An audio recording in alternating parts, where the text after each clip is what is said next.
Morning, good afternoon, good evening, wherever you are, and welcome to this session on identifying WHO Global Priority Endemic Pathogens for Vaccine Research and Development. This session is organized by the World Health Organization with the support of TechNet. You can listen to this session in English, French, and Spanish. To do so, please click the globe icon, which is at the bottom of your Zoom window, and select the language in which you want to listen to this session. And now, let me say that in French for our francophone audience. Bonjour et bienvenue. Vous pouvez écouter cette session en français. Pour ce faire, cliquez sur l'icône en forme de globe en bas de votre écran Zoom et sélectionnez la langue dans laquelle vous souhaitez écouter cette session. Vous avez anglais, français ou espagnol. And now, let me say that in Spanish. Puede escuchar esta sesión en español. Solo haga clic en el icono del globo terráqueo y seleccione el idioma en el que desea escuchar este seminario web. We'd be happy to know who's with us today. And so you can already introduce yourselves in the chat box and tell us your name, where you're from, and for which organization you work if you want to. You can also use the chat box if you need any technical support. I do my best to help you. Give me a second. Yes, everybody has access to the chat box.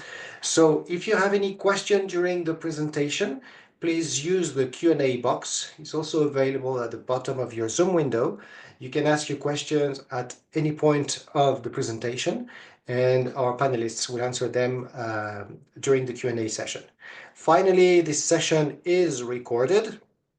We share with you next week the links to the video as well as the slides by email. I hope you enjoyed this session, and I'll give the floor to Raman. Thank you, Alexandre. A very warm welcome to everyone. Good morning, good afternoon, and good evening.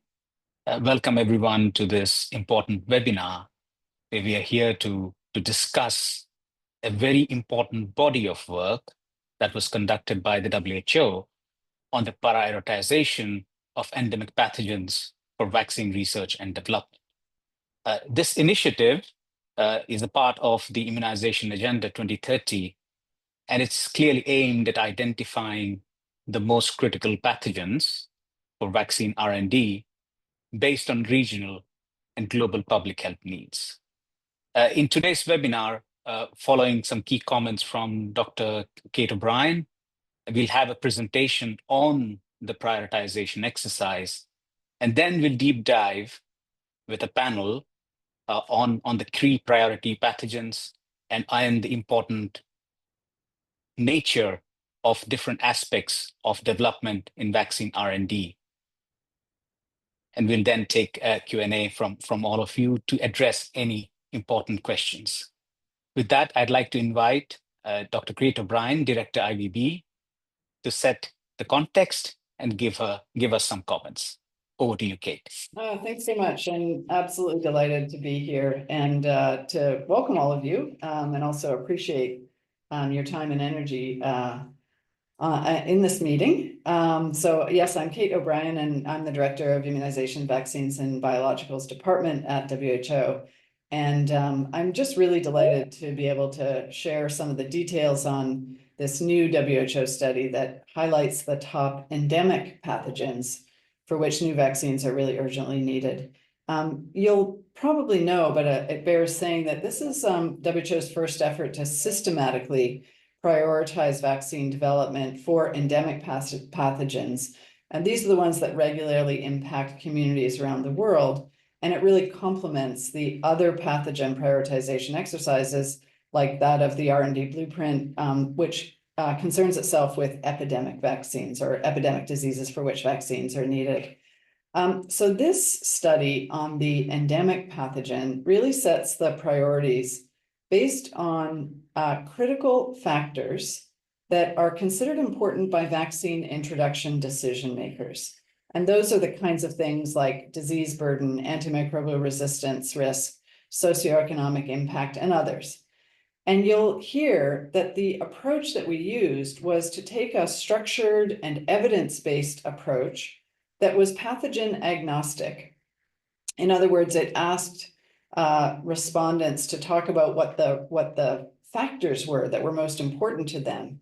And then the pathogens were essentially emerged from that analysis because there was an approach, a multi-criteria decision analysis, where regional and international experts reviewed the evidence for each pathogen against those criteria within their regional and within the global context. And so the global list is constituted from the common priority pathogens that were identified in multiple regions. So the result of this is that we have identified 17 priority pathogens for which new vaccines are urgently needed.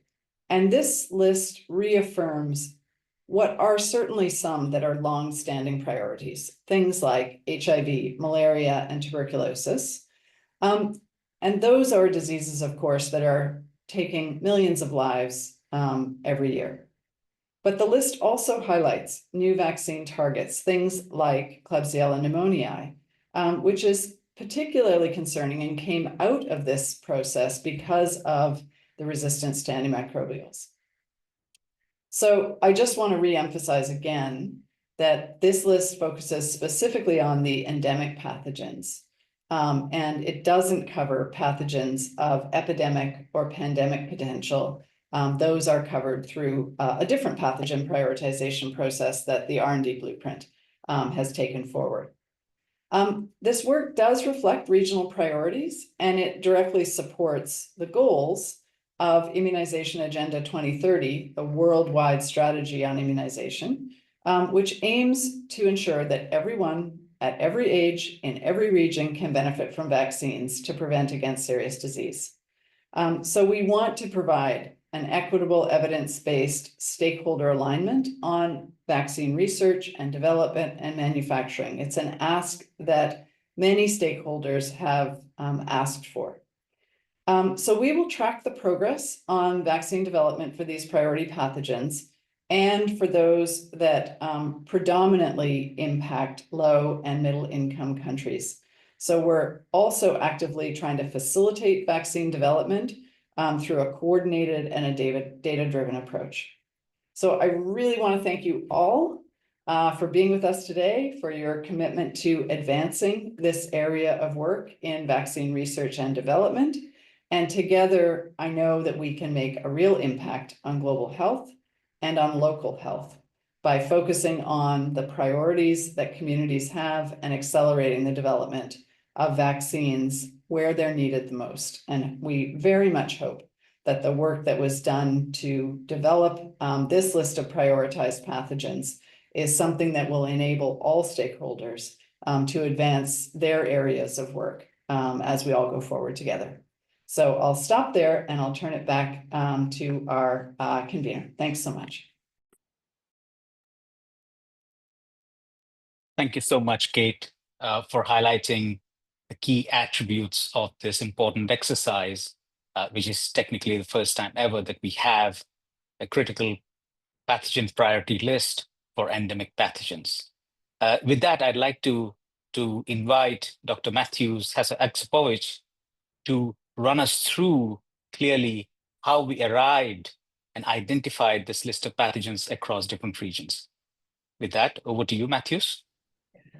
Thank you so much, Raman, and thank you so much, Kate, for these opening remarks. Good afternoon, good morning, good evening to all of you. My name is Matthias Hasaksapowicz. I work in the immunization department at WHO, and today I'll walk you through what we did, how we got there, and what are the results about WHO Global Priority Endemic Pathogens for Vaccines Research and Development. I'll start with the top results. What did we produce? We identified 17 priority endemic pathogens for which vaccines research and development needs to be conducted. On the graph on the right-hand side, in the outer circle, you can see the list of prioritized pathogens. They ranging between viruses, bacteria, parasites, really a varied list.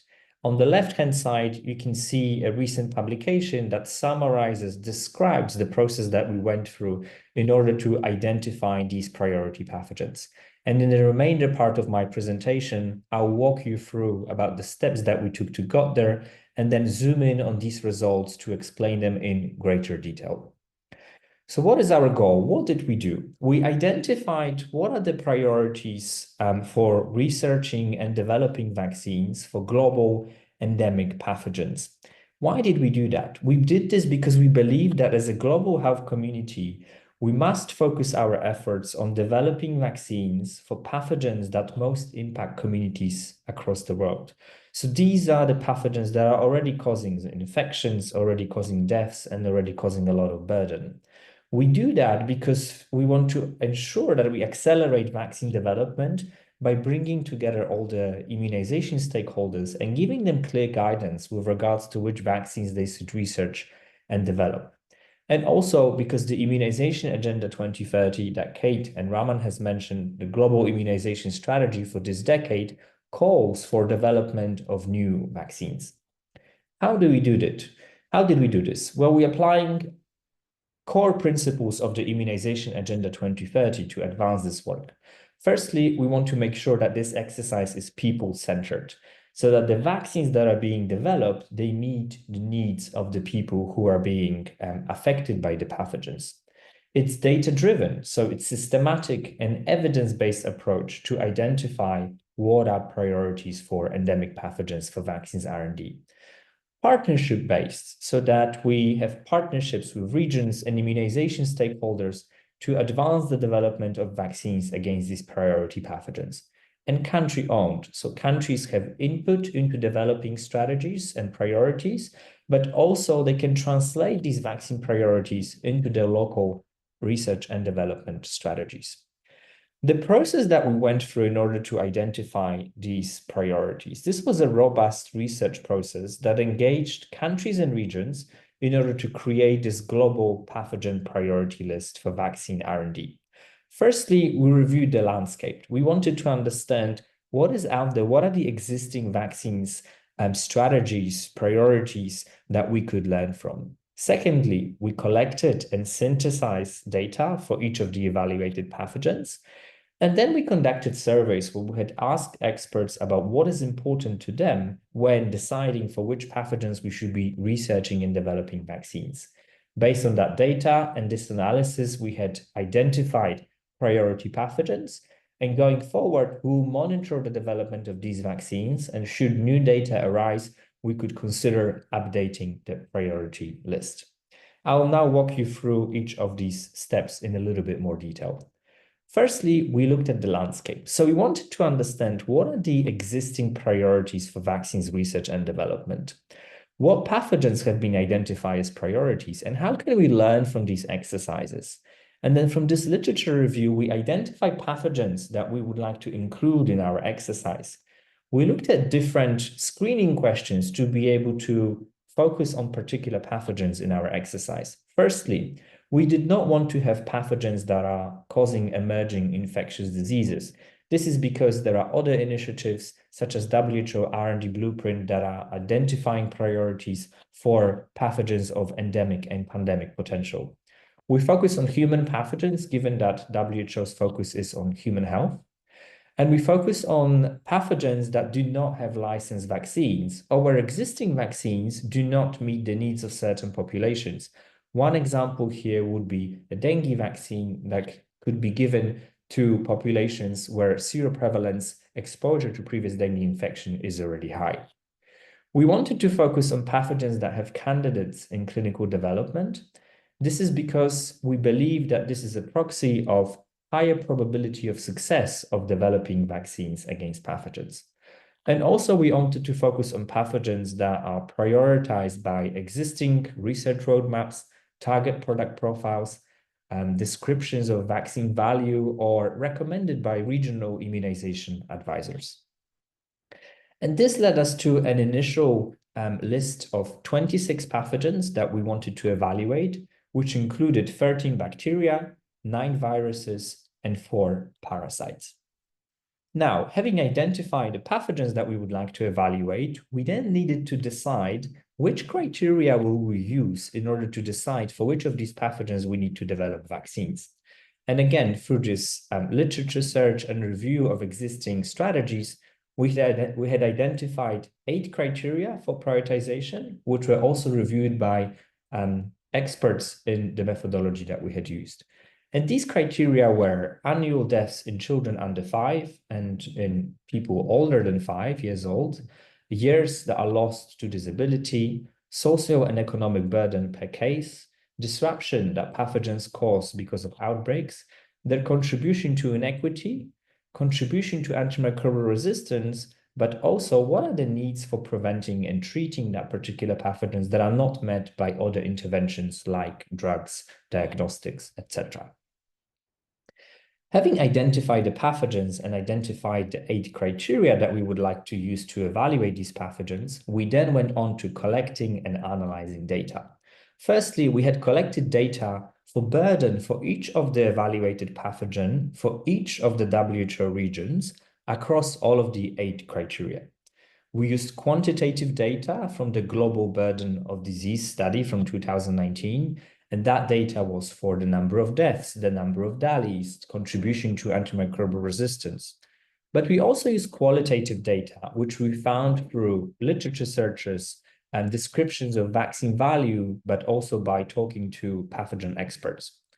Based on that data, we then categorized pathogens depending on what burden they cause, ranking from very low to very high for each of the 8 criteria. And you can see that on the right-hand side here, where in the left column, you have all the different pathogens that we had evaluated. And on the top column, you have the 8 criteria. And then each cell, it described a burden for that particular pathogen, for that particular criterion. We multiplied this for each of the WHO regions. So we had a separate scoring rubric for each of the WHO regions. These scores were then reviewed by at least 2 regional experts and 1 disease expert. And we wanted to make sure that we really take significant effort to ensure that these scores were harmonized, systematic, and also informed by the most recent and relevant data.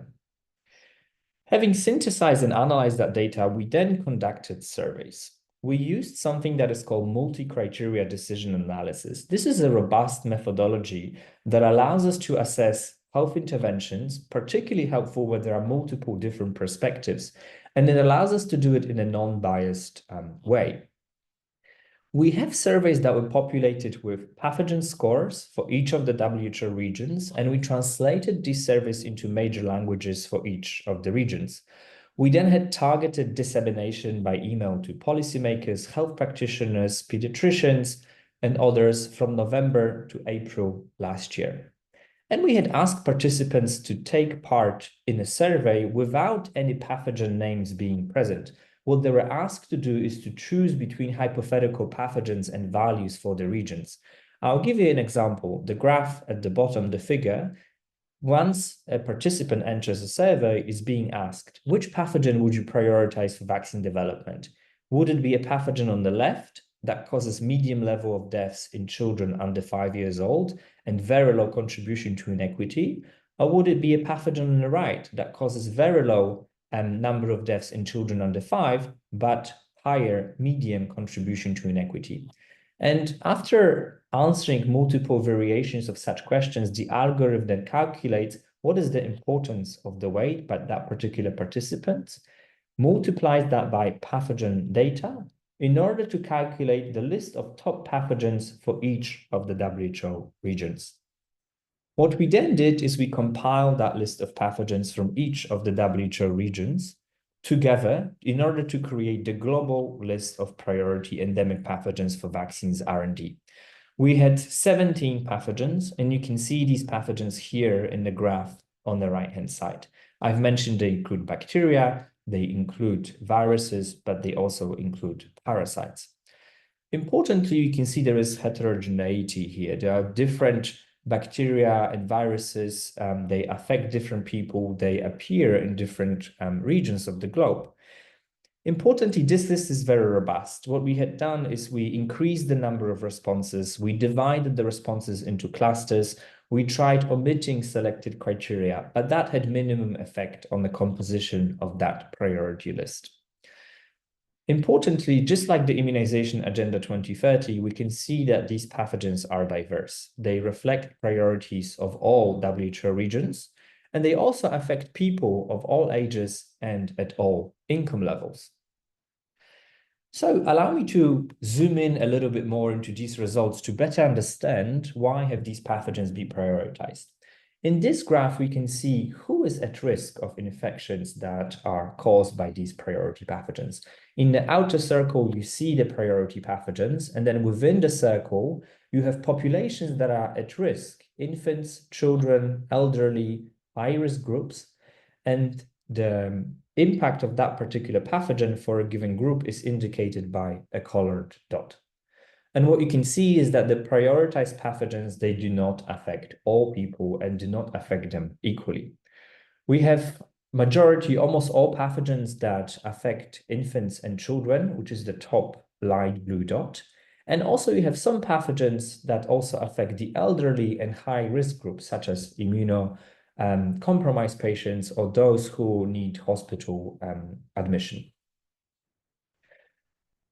Another lens of looking at the results is what is the reason as to why these pathogens have been prioritized? And the main reason why these pathogens have been prioritized because a lot of them cause disease and they cause deaths, and contribution to the number of deaths under and over 5 was one of the major criterion when deciding whether a pathogen should be prioritized.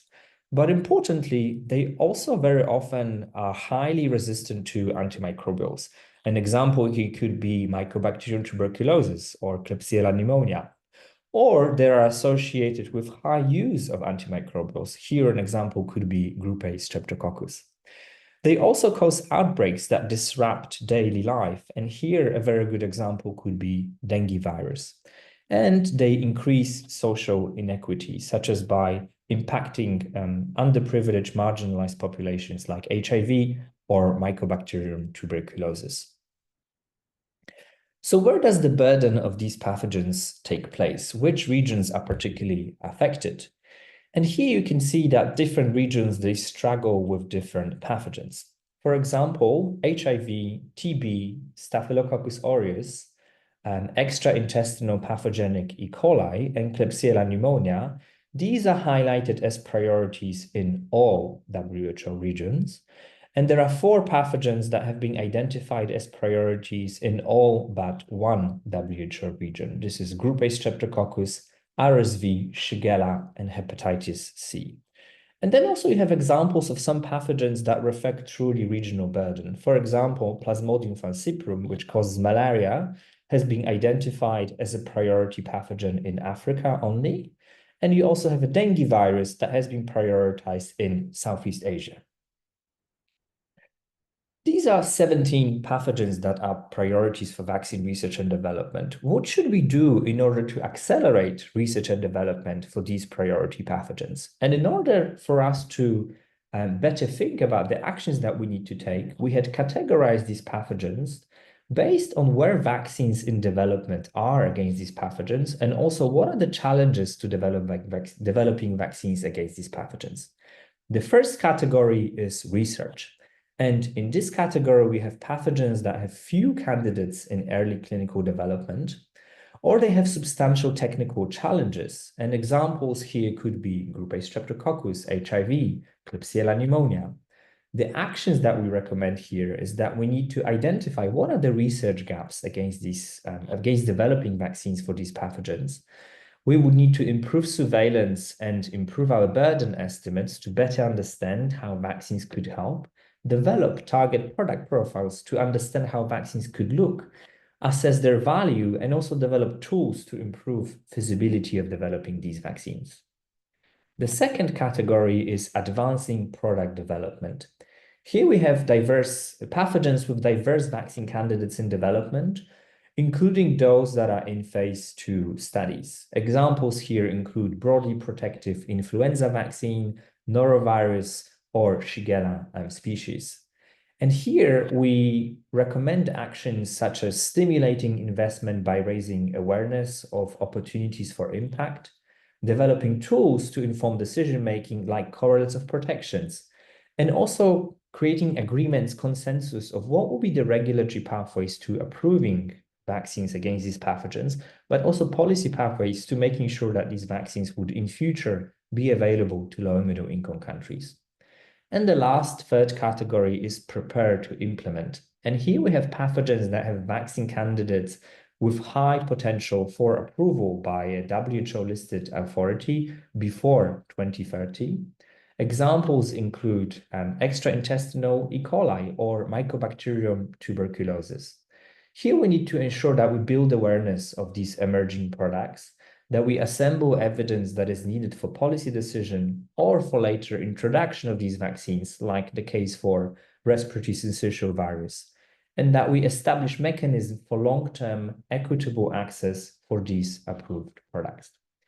And going forward, we propose to monitor the development of these vaccines. So we want to monitor development of vaccines that are in phase 3 trials against priority pathogens, and also those that have vaccines that received a policy decision.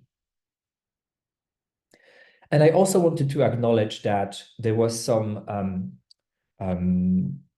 updates into the list as the exercise went by. This is a very robust exercise, and it allowed us to play around with different data sources. For example, what we did nearing the end of the exercise, we wanted to recognize the burden of dengue virus, and we had updated data on the dengue virus, which resulted in dengue coming as a priority. That's one example how robust this list could be. How do we expect for this global priority list to be used? Well, we expect that list to inform stakeholder strategies when it comes to researching and developing vaccines. And we should consider these priorities in the context of existing global, regional, and country research and development strategies. And just some specific examples as to how we can use this list. For industry, we're hoping that this list would give guidance as to which vaccines they should be developing, vaccines that will impact those that are affected in communities, pathogens that are causing deaths and diseases. Funders as well, so that we could help to inform funding for vaccine research and development. Researchers, so that they know which vaccines they need to research, which vaccines have particular research gap that we would need to address in order to accelerate that development. And policymakers, so that we can build awareness of research and development, of pipelines, and prepare for introduction of these vaccines. For global stakeholders such as WHO to inform activities to accelerate evidence generation, research and development, prepare for policymaking so that these vaccines can be ready for low resource setting. For Gavi, which is considering these vaccines through vaccine investment strategy, and for the Immunization Agenda 2030 so that we can monitor progress on developing these important vaccines. So allow me just to finalize with some conclusions. As a global health community, we must focus our efforts on developing vaccines for pathogens that most impact communities across the world. We need to do that because it's the right thing to do. And in order to do this right, we need to work together with regions and countries to understand what their needs are. Too often, decisions about which vaccines to prioritize for development have been taken only at the global level. And with this exercise, we try to change that. The overall priority pathogen list was created by bringing together all pathogens that were identified as priorities by regions. And this list for vaccines research and development, it has found and reaffirmed some long-standing priorities like HIV, malaria, TB, but also identified new priorities, group A streptococcus, Klebsiella pneumonia. This pathogen priority list is an example of how can we work together and how this work can be initiated from a country level, which is a core principle of the Immunization Agenda 2030. Working with countries and regions has also provided a number of other valuable insights and opportunities that can support developing vaccines and community of vaccines, such as the need for combining some of these vaccines, improving existing vaccines, or enhancing regional research capacity so the identified questions can be answered appropriately and in the context of where vaccines will be used. The list, importantly, is not intended to be restrictive. It is very much a result of a robust survey process with regions. It should be read alongside other evidence and considerations like how feasible it is to develop vaccines and what are the existing research and development strategies. And I would like to just contribute a huge number of people who have contributed to this analysis. Many thanks to you all. And with that, I would like to thank you all for listening, and we welcome questions in Q&A, and I hand over back to Raman. Thank you so much, Matthews, for taking us through this huge body of work and highlighting the key aspects of how we've come across to this list of endemic pathogens. It also gives us a mechanism for us to robustly discuss at the panel or with the illustrious panel members, cutting across different stakeholders from research, from funders, vaccine manufacturers, and also global stakeholders, especially public policy. And our aim today with the panel is to see how this approach of prioritization of pathogens is going to inform and potentially impact through the nuance of vaccine research and development, which we all know is extremely complex. With that, I would like to now take the opportunity to invite my co-panelists. And after that, I'd like to request them to kindly introduce themselves individually, briefly. The panel constitutes, as I'd mentioned, illustrious members across different significant stakeholders from a vaccine development standpoint. We have Dr. Ruth Karen, we have Dr. Charlie Vella, Dr. Kapil Maithal, Ariane McCabe, Martha Tofet, Dr. Sonali Kocha, and Dr. Helen Rees. May I request my illustrious panel members to briefly introduce themselves, starting with Ruth, please. Yes, good day, everybody. I'm very glad to be here with you. I'm Ruth Karen. I am a pediatrician and professor in the Department of International Health at the Bloomberg School of Public Health at Johns Hopkins University in the US. And I'm also chair of PDVAC. Charlie. Hi everyone, my name's Charlie Weller. I am Head of Prevention in the Infectious Disease team at the Wellcome Trust and very pleased to be here with this very important report. Thank you. Thanks, Charlie. Kapil. Hi, a very good day to all of you. I'm Kapil Maithal. I work with an Indian manufacturer by the name Zydus Life Sciences. I head their R&D and technical operations. Also board of director for their Vaccine Technology Excellence Center. Also part of our Indian Pharmacopoeia Commission in India, and a member of a technical expert committee of PIRAC of Department of Biotechnology, Government of India. Earlier, I had been on the Independent Review Committee of Gavi Alliance, and here I am representing DCVMA, which is an alliance of around 40 companies across 15 countries and supplying vaccines to 170 countries across the world. Thank you. Thank you, Kapil. Ariane. Hi, everyone. I'm really pleased to be here on this distinguished panel. I'm Ariane McCabe, and I head our policy and advocacy work in global health at GSK.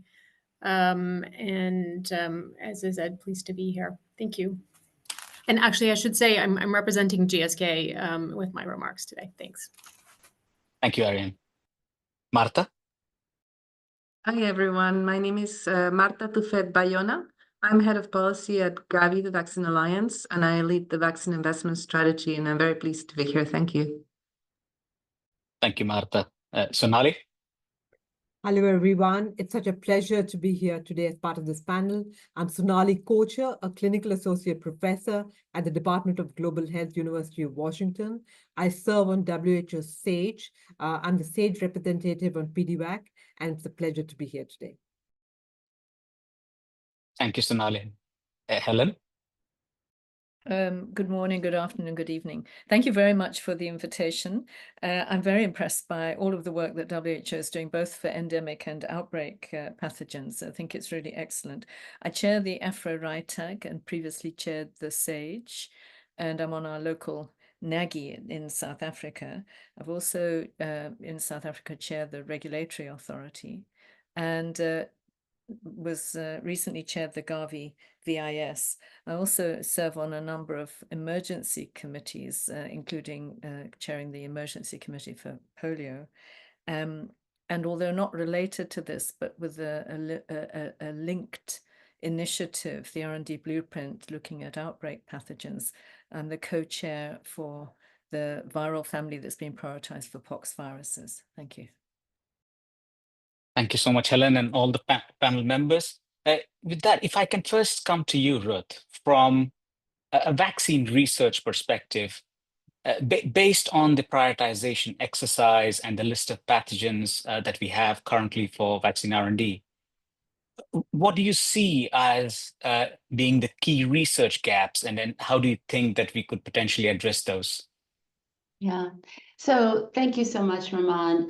And I would actually like to focus, as I think people know from the slide that Mateus showed, there were actually 4 pathogens that came up as research priorities. Those were Group A strep, hepatitis C virus, HIV, and Klebsiella pneumoniae.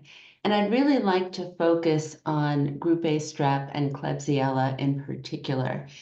And what I want to say is there are technical issues, biologic issues, issues related to host defense that need to be addressed for each of these pathogens.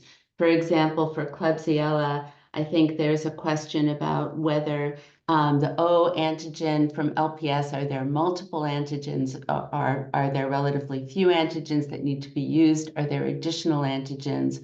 With Group A strep, there will be questions about, are we going to develop is it an M-type vaccine? Is it a non-M type or M-type plus vaccine?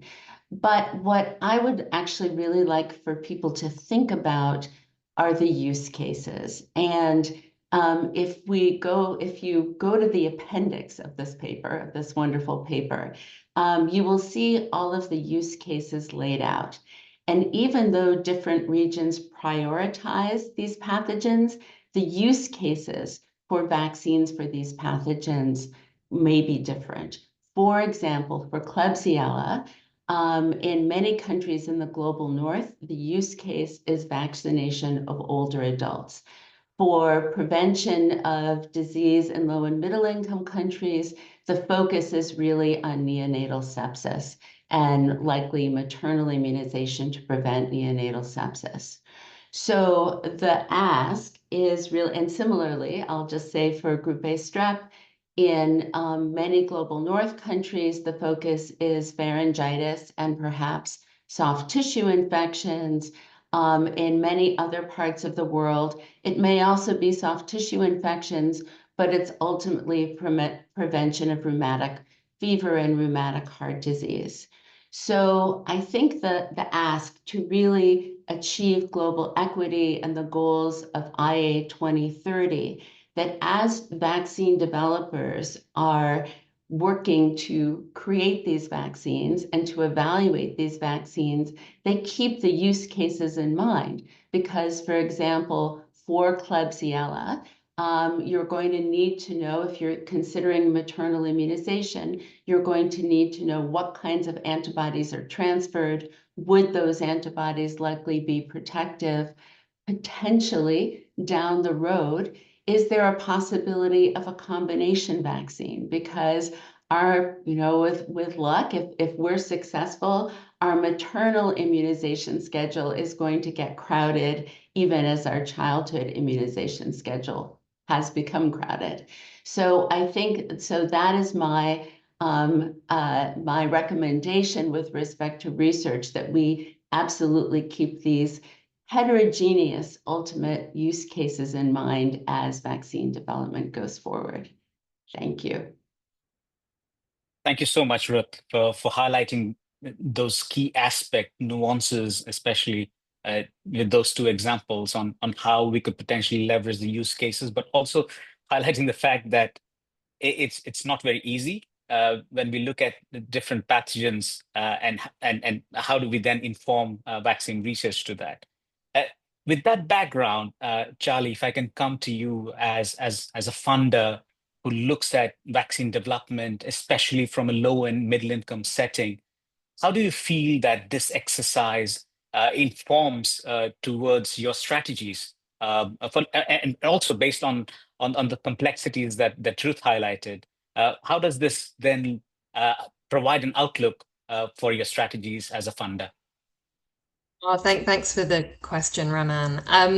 So first of all, I just want to say that there's been a gap for this type of prioritization for a while, and so I'm delighted that it now exists and complements the prioritization that's been done for pandemic preparedness through the R&D blueprint. But coming to your question, what's really important for funders like Wellcome, and we primarily support discovery and early stage R&D. It's really important for us to be aware of the regional priorities, in particular from policymakers and the immunization stakeholders. And that's because having the research that we fund connected to and addressing the priorities of policymakers and practitioners will ultimately lead to the best chance of uptake of the vaccines. So if I can give you an example. At Wellcome in the infectious disease team where I work, we particularly focus on infectious diseases that impact Africa and Southeast Asia. So having this additional information on the priorities for those regions helps us to prioritize our strategic focus, our future plans and activities, as well as partnerships. And this type of prioritization is just one of many lenses that we use to prioritize.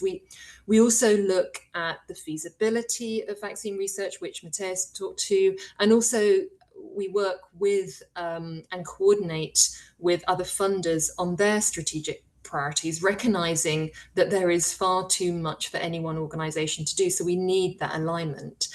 Now, one specific example, just to let me finish, is we've actually already incorporated the preliminary data from this exercise into our strategy for a prioritization process for a funding call we had last year on correlates protection. So just wanted to give you an example where it's already inputting into the work that we fund and therefore the research that is done. Thank you. Thank you so much, Charlie. I mean, that really clearly articulates the fact that you're already, based on this exercise and previous exercises, looking at how you could look at leveraging regional networks and in partnerships from a vaccine development and R&D strategy standpoint. Thank you so much. If I can then come to you, Kapil, as being a key manufacturing partner, and especially with the fact that you represent the DCVMN, which is a large block of manufacturers who've been doing tremendous amount of work, primarily supplying low and middle income countries with a large number of doses of vaccine. What do you feel are the challenges that you as a manufacturer and developer face?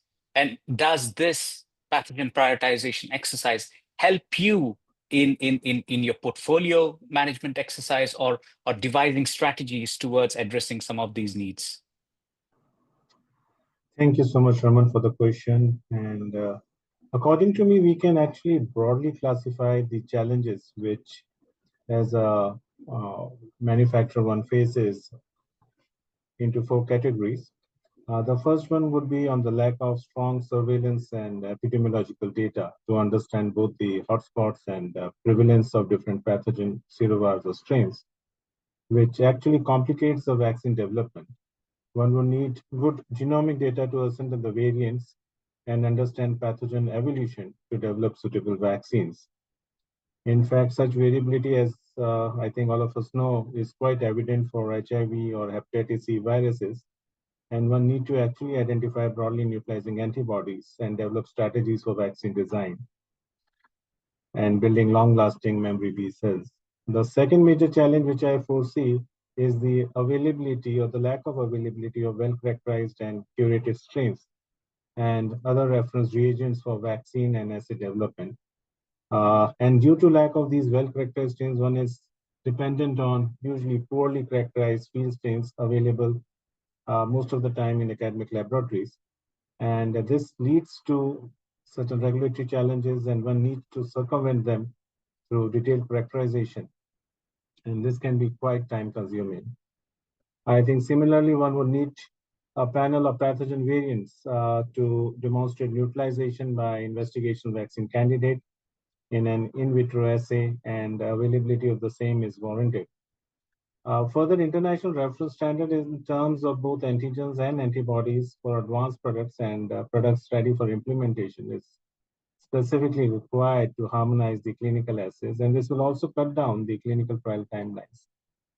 The third aspect, I think, most of the times for novel priority pathogens, as there is no correlative protection available, the development of first-line investigational candidates is has a significantly lower probability of technical and regulatory success, which at times become a major deterrent for investment and advancing candidates, most of the time in developing countries. And in this regard, availability of either controlled human infection models as now available for typhoid or paratyphoid vaccine candidates in development, or non-human primate challenge models would be very beneficial. And I think the last aspect would be having a very well-defined PPCs or target product profiles available for new candidates and harmonization of expectation of regulatory agencies. In fact, there have been instances where regulatory agencies of various countries have taken different stands and highlighted additional requirements, which has led to product launches. So I think with the availability of this kind of a priority list, which is a commendable work and covers many of the aspects in terms of disease incidence, morbidity and mortality rates, pathogen diversity, AMR, economic burden, alternate treatment and preventive tools. It would actually help in engaging various stakeholders like academia, industry, regulators, civil societies, PDPs, policymakers, and funders. And that will actually accelerate the both basic research and translation research in vaccine development and antigen discovery and design, and developing suitable models, which is really the need of the hour. At the same time, I think with the global position papers and policies which would be available, more financial support probably would be provided at both country, regional, and global levels, with both push and pull funding, which will really accelerate vaccine R&D. Thank you. Thank you so much, Kapil, for highlighting the key attributes, especially with respect to starting materials and correlates to protection. And if I may bring in Charlie here for very briefly highlighting the important work that Wellcome's actually funded from correlates to protection studies and human challenge models. Just wanted to ask Charlie if you envision that with this prioritization exercise and local stakeholders like DCVMNs and low and middle income countries, how do you look at the correlate protection and other challenge study mechanisms to be supported through funders? So I think, with the correlates protection approach, this was really timely, the prioritization process. And the different correlates protection projects that we funded did bring consortia together. I should say this was in collaboration with CEPI. CEPI had a focus on their pandemic preparedness pathogens, and we had a focus on including more endemic pathogens. But these are projects that brings in a consortium of product developers, and the focus of this correlates work was very much around product development. So for the future, I think, there's more to do.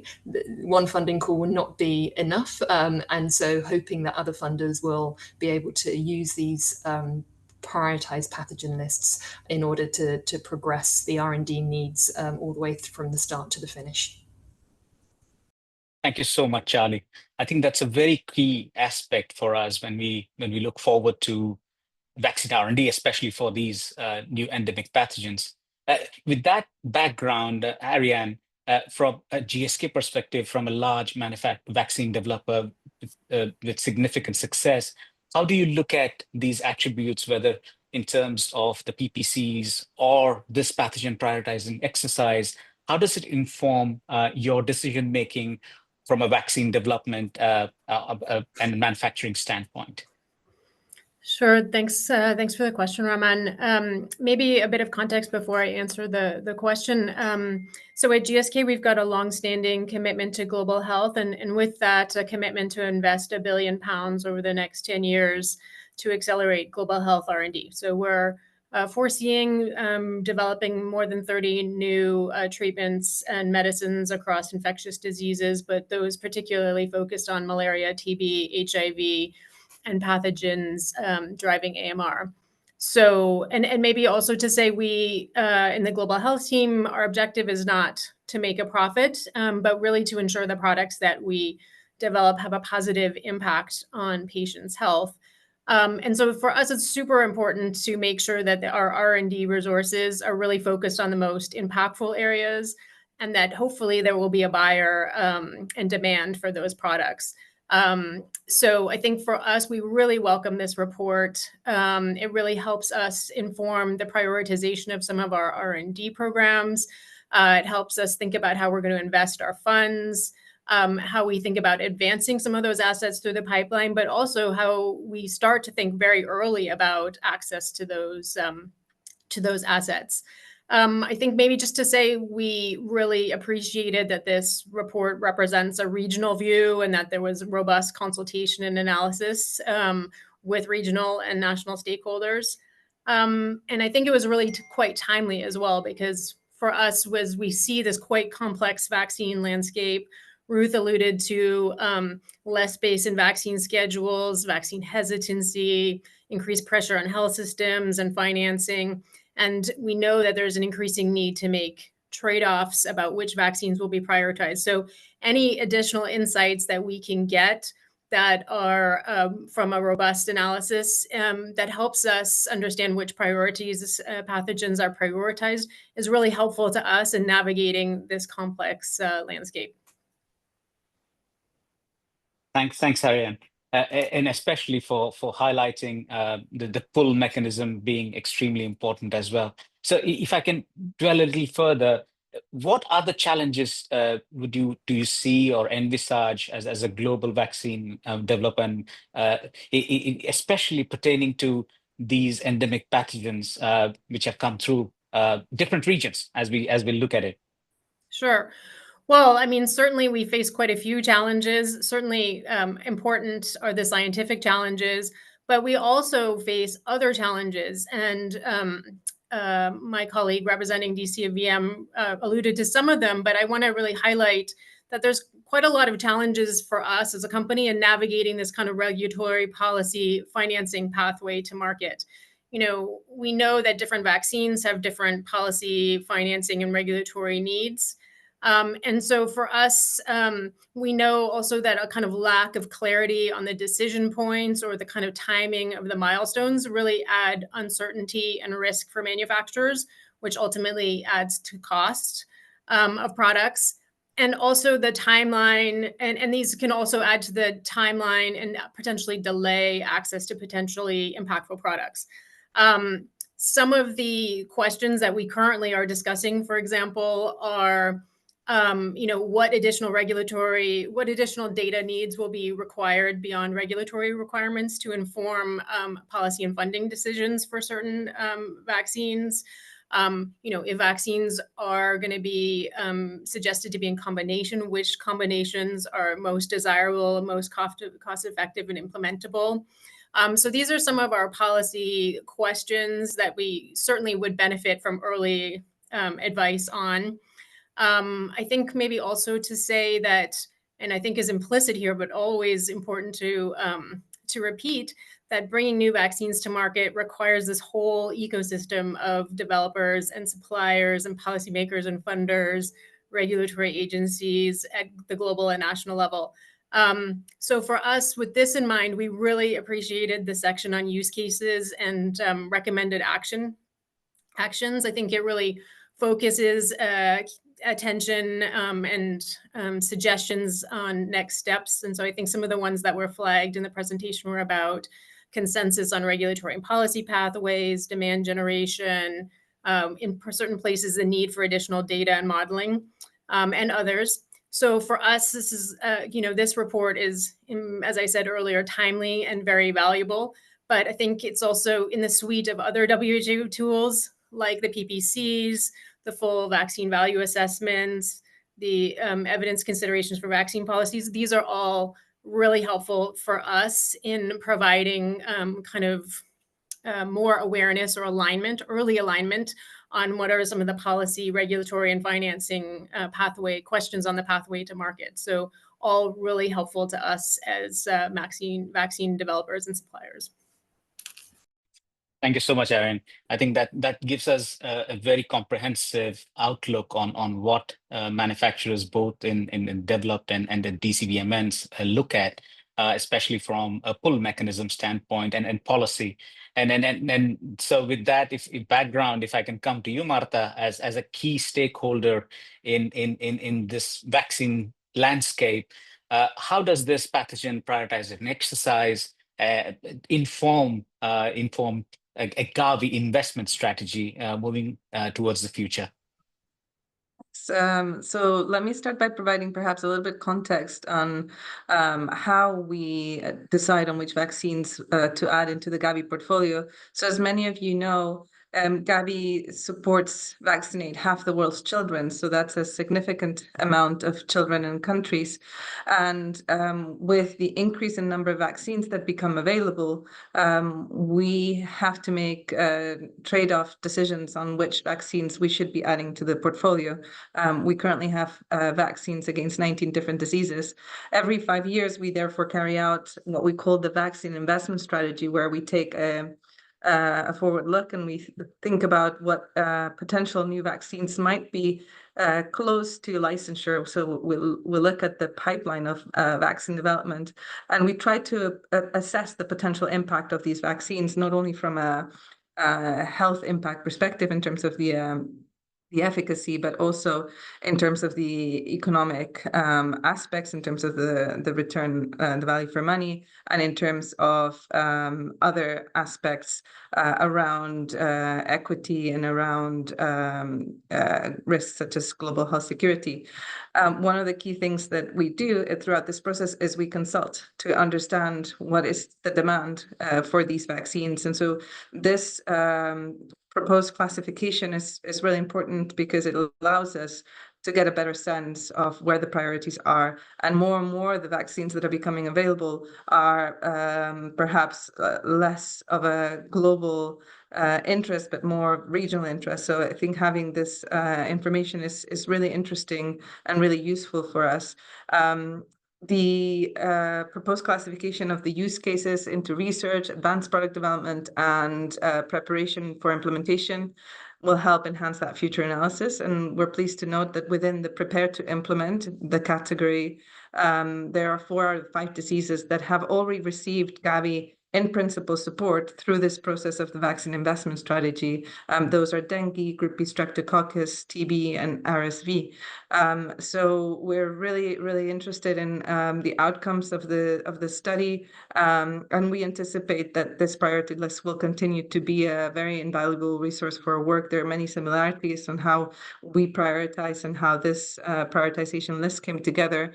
For example, in the key criteria that are used around the health impact and contribution to antimicrobial resistance, and then the consideration of the country-specific perspectives, which of course are very important to us. And so we really look forward to leveraging the support to strengthen the future of an analysis and decision-making process. Thank you so much, Marta, for setting the context from a Gavi perspective. So if with that background, as highlighted by Marta, if I can go to Sonali to get your thoughts on how are regional and global priorities considered, especially from a policymaking standpoint, towards implementation of vaccines, or whether new or different other vaccines which might come through this pathogen prioritization list? Thank you, Raman. So to provide some background, WHO SAGE is the principal advisory group to the Director General of WHO for vaccines and immunization across the life course. And it's the main advisory board on vaccine policy and technical guidance for Gavi and for the Global Policy Eradication Initiative. It's responsible for global policies and strategies on vaccines and immunization, on technology, monitoring and evaluation, and strategic foresight and innovation for vaccines. And SAGE targets advice to countries. This includes immunization programs and national immunization technical advisory groups, or NITAGs, and regional immunization technical advisory groups, or RITAGs.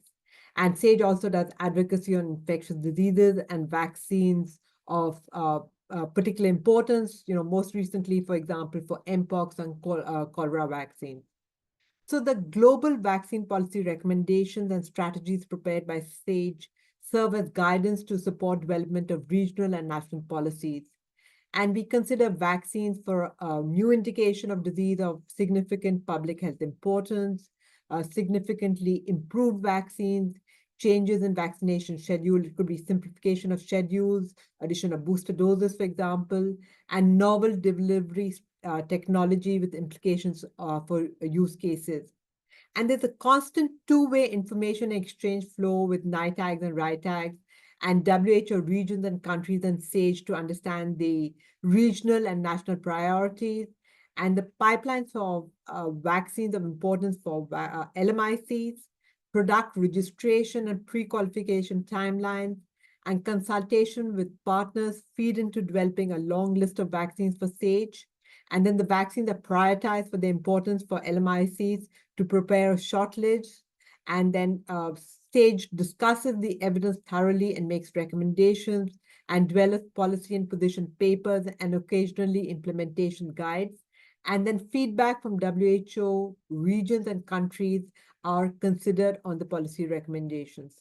So just to give you, two examples for HPV vaccines, we knew that we had a highly effective vaccine, but only 21% of adolescent girls were vaccinated. So after thorough review of the evidence, we recommended a one-dose vaccination schedule instead of the initial two-dose schedule. And this one-dose schedule has been implemented in 37 countries, which is obviously much easier for LMICs to implement. The second example is TB vaccines. Now, this is a priority for LMICs, and it is a priority pathogen identified by the process. So the WHO Evidence Consideration for Vaccine Policy, or ECVP framework, was developed to help in early, that's pre-phase 3 trial design, alignment between regulators, policymakers, and national, regional, and global stakeholders on the clinical trial and observational data or evidence required for policy and program decisions for new vaccine classes. So SAGE reviewed the ECVP for TB vaccines for adolescents and adults, and ECVPs for Group B strep vaccines, which is another priority pathogen, and measles, mumps, rubella, microarray patches are being developed for SAGE review. So the global and regional policies are really carefully considered when making a policy decision about vaccine introduction and use. Thank you. Thank you, Sonali, for giving us clearly the examples of how policy decisions are made.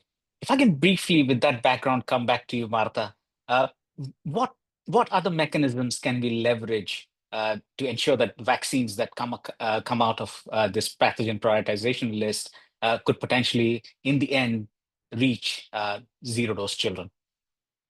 Sure, thank you. So, of course, having a vaccine is fantastic. That's the first step, and that's the first battle won. But getting that vaccine into children is a challenging journey as well. And so, to ensure that the vaccine reaches, particularly those really hard to reach children, the zero-dose children, which we call the children that haven't received any dose of vaccines, it requires both effective delivery mechanisms and careful planning, and that goes through the decision-making process as well. So when we are prioritizing which vaccines we'd like to include into portfolio, these are considerations we're taken into account. If a vaccine is deemed to be very difficult to implement, it is going to need additional resources. If we're targeting an age group that is not traditionally targeted by old vaccines, then there are different considerations that one needs to take into account. For example, if thinking about the tuberculosis vaccine, which is in the pipeline, this is for older adolescent children. We don't have immunization strategies for older adolescent children, and they're not all grouped very nicely in one single place. So it's very challenging to access these. So I think it's very important, even at the early stages of R&D, to consider how vaccines for these pathogens can reach these children even before they are introduced. And we really need to consider the full impact of vaccination. So emphasizing the equity element, the opportunity cost, the country ownership, the population-wide access, and sustainable impact. One of the things that we are really challenged over and over again when we're trying to make these decisions on and the trade-offs and the comparative analysis of different vaccines is cost estimates for delivery strategies that will allow us to secure the funding necessary to enable access for all children. This is very variable depending on the vaccine, depending on the context, whether you are operating in a fragile and conflict setting, whether you're operating in a large country. And so it's really important that we're generating that evidence. So in addition to advancing the R&D for the vaccine development itself, we need to also advance the evidence for how immunizations can be delivered. So there are a number of gaps that come over and over again in terms of how can you integrate, for example, with other existing primary healthcare systems. And we had the example with the recent introductions with malaria vaccines and how that can be integrated with other malaria control measures. And as we're looking forward, we're also thinking about potentially maternal vaccines. And so how do you integrate a maternal vaccine into existing ANC services? It can be a pull. It can help increase the number of visits that pregnant people are likely to come to, but it can also be disruptive. And so we really need to take into consideration those things. And that type of implementation research is really lacking. And there are very few funders that support this type of work and few activities that are ongoing, although there are some important studies that are in progress, which we will very keen to leverage. Overall, I think it's really important, and I think this document that Sonali mentioned, the evidence considerations for vaccine policy decision-making, is a key document that highlights some of these types of questions that policymakers, whether it be at the global, the regional, or the national level, will be asking themselves in order to make decisions on whether to introduce a vaccine beyond the licensure of the vaccine and the regulatory process. Thanks. Thank you, Marta, for highlighting the key attribute. With this background, Helen, if I can come to you, we've heard about the vaccine R&D, the implementation. What do you see as being the key challenges from an African context that we specifically need to consider when we look at this new endemic pathogen list? Yes, well, I should, first of all, not only congratulate, but I should say thank you, because I was one of the people who contributed to this eventual list, one of many, many people. I would say that, I mean, it's already been mentioned, but we have limited epidemiological data. We had a call of the Afro-RITAG yesterday where we were looking at something as common as RSV. But the data that we have on children, but also very little data on adults. So we have, and if you don't have that data, then deciding whether it's a priority and then deciding how you roll it out and to whom becomes a problem. So this is one of the big challenges. The second thing is competing priorities. While we're looking at the development of vaccines, there are many other things that are pushing on health departments and on academics at the same time. So we have to make that case. That's why I think this list is actually very useful. The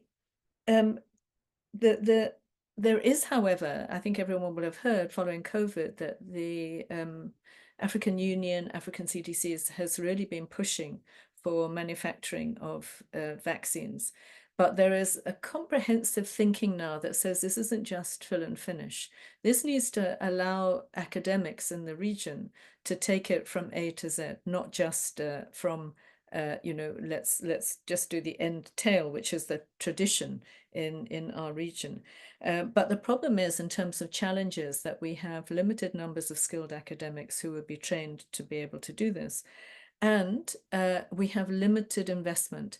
During COVID, one of the biggest complaints from low middle income countries generally was the absolute lack of investment in clinical trial sites and academics in low middle income countries. So the donors under duress sometimes tend to prefer going to high income countries, and then the African region would become the subcontractees. And that doesn't build capacity, and it doesn't build academic recognition, which is what we need. The other thing is that some of the products we're looking at might have a limited commercial market in the Northern Hemisphere. And if that is the case, it's extremely difficult to get investment at the level that's required to develop some of these vaccines. And that's why there are now a number of entities that are looking at novel financing mechanisms that will start to recognize that we have to invest in these, and will do market shaping for low middle income countries, for the African region, but there might well not be an investment case for high income countries. Then the other thing that I just wanted to mention, and it's been mentioned as well, is in terms of challenge, is regulatory strengthening. The region has come a long way with this, but if we're thinking about regulators who are able to both be able to interpret and approve clinical trials and then licensure with much more autonomy and much less reliance than currently goes on in terms of high-income country regulatory authorities, that can be another obstacle as well. Thank you so much, Helen, for highlighting the specificities. So very briefly, when we look at the pathogen prioritization list and the African region, what else can we do from a global level or with different stakeholders to enhance the R&D? I mean, you highlighted the regulatory mechanisms. Is there anything that can be done, especially when we look at the key endemic priorities coming out from the region? Well, I think, and I'm very pleased Wellcome is on, because quite a lot of donors now, particularly the big global donors, are starting to prioritize African research entities and African researchers. So we are seeing that as an emphasis and leadership as an emphasis. But I think that the first thing I would say is that this needs to be a very active policy. As I said, the failure to invest in academic institutions and people who can do this work was very, very noticeable during COVID. And we need to invest now in the new initiatives around African manufacturing. The other thing I would say is that we need to think about upfront, and I'll give you the example of TB vaccines. So we tend to start and we say, well, let's do the early discovery, and then we do the clinical trials, and then we say, oh, and how do we roll it out? But I think the other thing, if we're going to actually capacitate with a level of urgency the African region, we need to integrate implementation science questions, socio-behavioral questions, acceptability questions with those phase 3 clinical trials. And if I think about one that's ongoing at the moment, the M72 vaccine trial, which is funded by Wellcome and the Gates Foundation. There is a whole discussion going on about what are the parallel research questions that need to be asked as we do these clinical studies. And many of the products that you've listed in this list of 17 will not have traditional childhood programs. So we need to really, really look at what will that mean for the countries where these are priority pathogens. Thank you so much, Helen, for highlighting those key attributes. I think with that, I would really like to thank all the panel members for their wisdom on addressing the key aspects of the vaccine R&D value chain. And I hope we've been able to kind of deep dive on the challenges and potential use of this key platform, the endemic prioritization exercise, which could lead to an informed decision making and lead to spurring the vaccine R&D for these pathogens globally across different regions and having impact. So thank you very much to the panel members. And with that, I think we do have certain key questions that need to be addressed. And one key aspect that was coming up was when we look at platforms for these vaccines for these endemic pathogens is about combination vaccines. So for that, I would like to turn to Birgitte Giersing to answer that question. Geeta? Hello, Raman. Hello, everybody. Thanks very much. This has been a fantastic discussion. We're really pleased to have had so many people on to discuss. So I think Helen actually set the scene for this, the answer to this question and how we're thinking about it very nicely. This has been a very instructive exercise that started with a very long list, as you saw. We've got now to 17 priority pathogens. But I think in the discussions that we had with stakeholders, including the RITAGs and the RITAG chairs, in undertaking this exercise, there was a very clear message, which is that we really do need to think about how we're actually going to deliver these vaccines. Being able to develop them is one part of the challenge, but we need to really be thinking about how are we going to implement them so that we actually have something that's taken up at the end of the day. And one of the key, I think, guiding posts that came throughout those discussions was how can we actually think about a combination strategy for some of these vaccines, particularly vaccines that are either programmatically compatible or that, for example, tackle a common syndrome. And so that really is now where we're going with this work as a follow-on piece of the strategy, to look at how we can develop a framework to identify combination vaccines for future development. Not all of these 17 are going to be taken up in the vaccination programs. We know that. So we're starting work now. It will probably be an 18-month to 2-year program to develop a framework. It starts actually with taking a programmatic lens. And by what I mean by that is starting to look at which vaccines from a programmatic perspective would be beneficial to combine. Where will we see efficiencies in the delivery of these vaccines if we can combine them, reduce the cost of delivery, and free up space in the delivery program to introduce additional vaccines? So that's the first kind of stage gate, if you like, that we will be looking at, and we will be doing this in heavy consultation with programmatic stakeholders and speaking to regions in terms of which vaccines from their regions make sense to combine. And once we have that as an initial lens, we'll then look at what makes sense to combine from a platform and a candidate perspective. So that sort of technical and commercial compatibility is kind of part 2 of the question, fundamentally based on what makes sense from a programmatic perspective. So that's really, I think, where this initial prioritization exercise has taken us now, pointing us to this really important strategic question of combination vaccines. So watch this space. We will be really looking to consult with many of you, all of you, as we embark on this exercise over the next few months. Thanks, Raman, back to you. Thank you so much, Geeta, for highlighting the next level of work that needs to be done as we envisage developing vaccines for these key targets, and how combinations will play a very significant role as an important platform, and which is probably something that global developers and manufacturers would also be looking forward to. I think the other key question that we probably would like to also kind of address, and I'd like to turn to Matthews about this, is with respect to the analysis, the data, and the multi-criteria decision analysis that was done.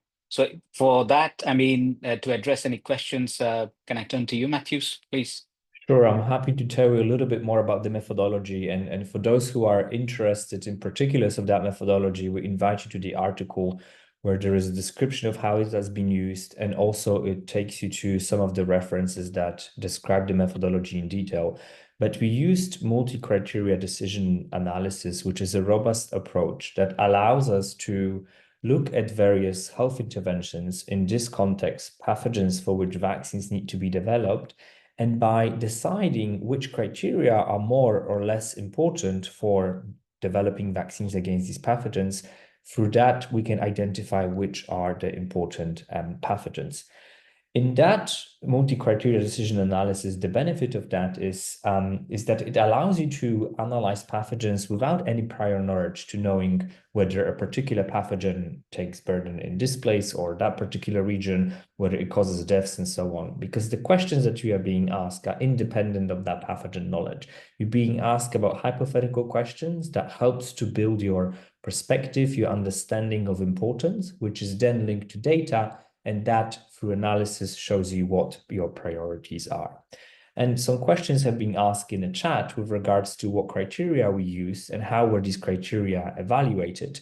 And in order to identify criteria that go into multi-criteria decision analysis, they need to be non-overlapping. So you need to make sure that criteria that go in there do not describe the same problem. So if one criterion goes up, let's say the number of deaths, you do not have another criterion that is very closely associated with the other criterion. So they can be independent. You can measure them independently. This is quite difficult to do sometimes because you need to make sure that you look at different problems, which of course in the context of burden, it's very difficult to distinguish, but we tried our best. We engage multi-criteria decision analysis experts to help us disentangle some of these different criteria that went into our analysis. As a result of this exercise, not only you have the pathogen priority list, but if you go to the annex, you will also have the importance that experts pay or give to the criteria that have been evaluated. And they vary between a couple of percentage points between these criteria. I think deaths under 5, deaths over 5, and antimicrobial resistance are one of the ones that come to the top consistently. We try to play around with them. We try to take some of them out, but that results in very minimum changes to the global priority list. And there was also a question about data, about what were the data sources that we had used. And I think we really wanted to make sure that our approach is very comprehensive, and the best and most available data and most comprehensive data is available to us that allows to compare between different pathogens. One example of data that was used here is data from the Global Burden of Disease study from IHME, of course, with recognition of different limitations that comes with these studies, such as limited data from low and middle income countries. All the data sets were complemented by doing literature searches to be able to find pathogen-specific data on impact on marginalized populations or socioeconomic burden or antimicrobial resistance. So really, we try to take a comprehensive approach to identify that data. Thank you so much, Matthews, for highlighting those key attributes, because it was a huge body of evidence and a lot of work that went into developing the criteria, the analysis, and the outcome that we all see today. I hope we've had a robust discussion. This is, again, the first time we've had this conversation.